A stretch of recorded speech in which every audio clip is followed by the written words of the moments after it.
कमर दर्द या back pain ये एक डे टू डे टर्म बन गया है आज के लाइफस्टाइल में।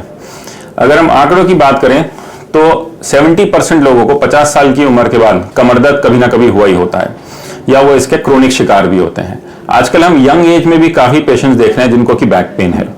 इसका कारण क्या है? इसका कारण है एक तो मोटापा।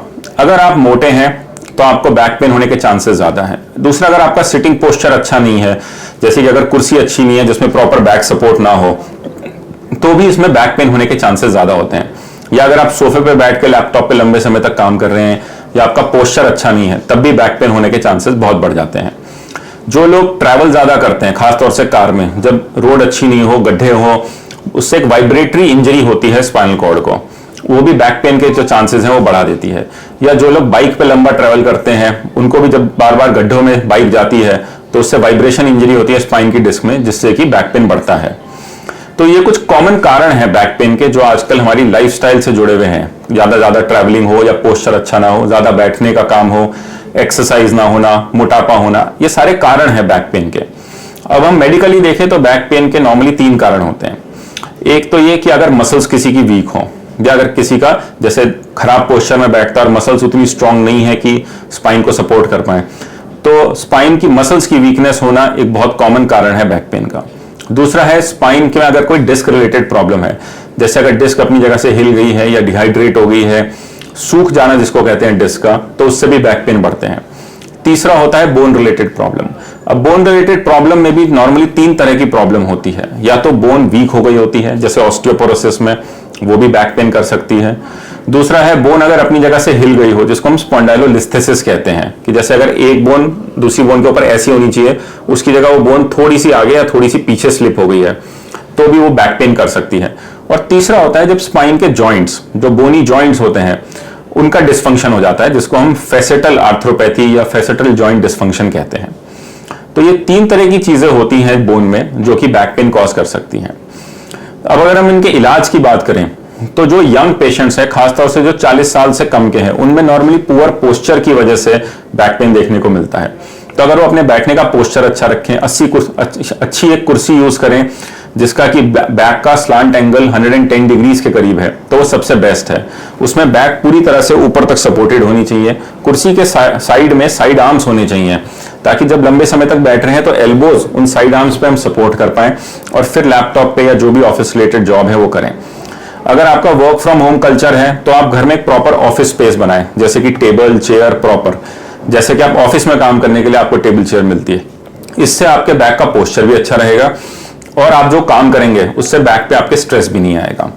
इसके सिवा रेगुलर एक्सरसाइजेस, 10-10 मिनट की एक्सरसाइजेस सुबह शाम बहुत जरूरी है बैक के लिए, खासतौर से उन लोगों के लिए जिनका ट्रैवलिंग जॉब है या सिटिंग जॉब है।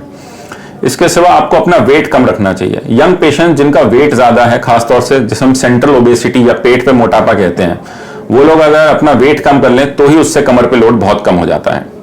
दूसरी सिचुएशन होती है जब डिस्क रिलेटेड प्रॉब्लम है, इसको हम नॉर्मली स्लिप डिस्क कहते हैं। स्लिप डिस्क कमर का दर्द भी कर सकती है और पैर में शैटिका का दर्द भी। अगर आपको स्लिप डिस्क की प्रॉब्लम है तो it can start with just back pain, लेकिन वो बैक पेन हो सकता है धीरे धीरे बढ़ते बढ़ते नसों को दबाने लगे, जिससे कि पैर में सुनपन, भारीपन, झंझनाहट, इस तरह की दिक्कतें हो। किसी किसी केस में तो पैर में कमजोरी भी आ जाती है।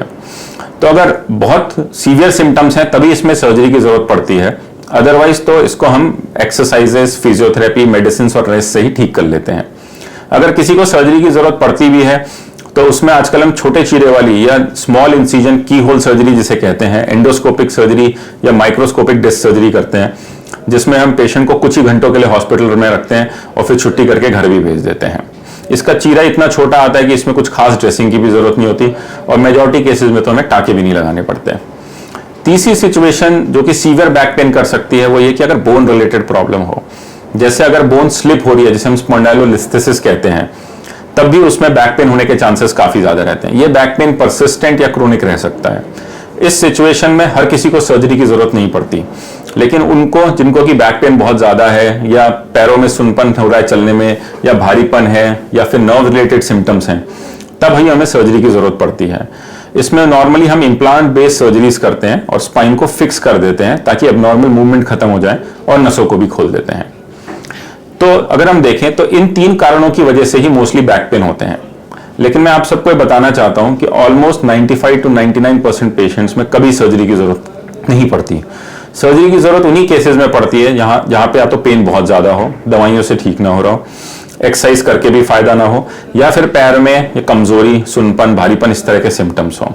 अदरवाइज अगर आप अपना वेट अच्छे से कंट्रोल करें, प्रॉपर सिटिंग पोस्चर रखें, रेगुलर एक्सरसाइजेस करें, ट्रैवलिंग अगर करनी है तो फिर ऐसी पोजीशन में करें जिसमें कि आपकी बैक वेल सपोर्टेड हो और आपके बैठने का अरेंजमेंट घर पे या ऑफिस में अच्छा रहे। इन अगर आप 5 चीजों को ही फॉलो कर लेंगे तो ही आपका बैक पेन ठीक हो जाएगा और आपको कभी भी सर्जरी या दवाइयों तक की जरूरत नहीं पड़ेगी। Thank you.